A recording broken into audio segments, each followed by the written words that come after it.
দর্শক, এই মুহূর্তে কক্সবাজার থেকে এই বিষয়ে আরো জানাচ্ছেন প্রতিনিধি সাইফুল ইসলাম।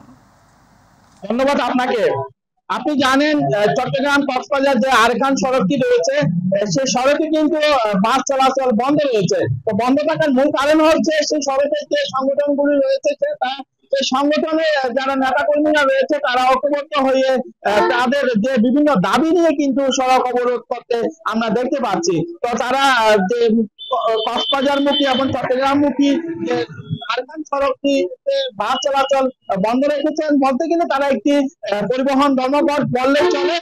যার কারণ হচ্ছে তারা সড়কের যে অনিয়ম এবং যে চাঁদাবাজি সহ বিভিন্ন যে দুর্নীতি বন্ধের দাবিতে কিন্তু সড়কে তারা তারা তাদের অবস্থান কর্মসূচি পালন করতে আমরা দেখতে পাচ্ছি। অন্যদিকে তারা অভিযোগ করেছেন তাদের একজন শ্রমিককে মারধর করা হয়েছে এবং তারা অপহরণ করেছে বলে অভিযোগ করছেন। তো আপনি দেখতে পাচ্ছেন আমি রয়েছি কক্সবাজারের যে বাস টার্মিনাল এলাকায়। এখানে যে সকাল থেকে যে গাড়িগুলি ছিল সেই গাড়িগুলি কিন্তু যে বাসগুলি এখনো পর্যন্ত চট্টগ্রামের দেশে ছেড়ে যায়নি। তো বাস কাউন্টারে টিকিট বিক্রি করেছে এবং যাত্রীরা যে অপেক্ষা রয়েছে।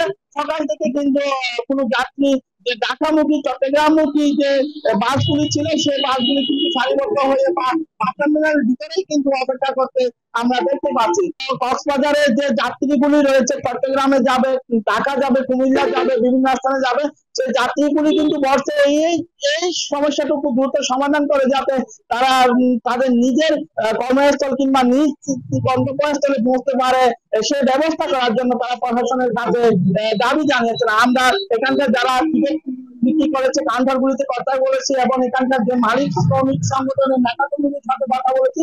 তারা বলছেন যে দ্রুত তারা সমাধানের চেষ্টা করছেন। আপনি জানেন বিভিন্ন স্থানে স্থানে সেই কর্মসূচি পালন করছে এবং অবরোধ তারা সৃষ্টি করছে। সেখানে কিন্তু পুলিশ, র্যাব, বিজিবি এমনকি সেনাবাহিনী সহ দ্রুত টিম কাজ করছে আমরা দেখতে পাচ্ছি। এই ছিল আমার কাছে অবশ্যই পরবর্তী আপডেট আপনাকে জানিয়ে দেওয়া হবে।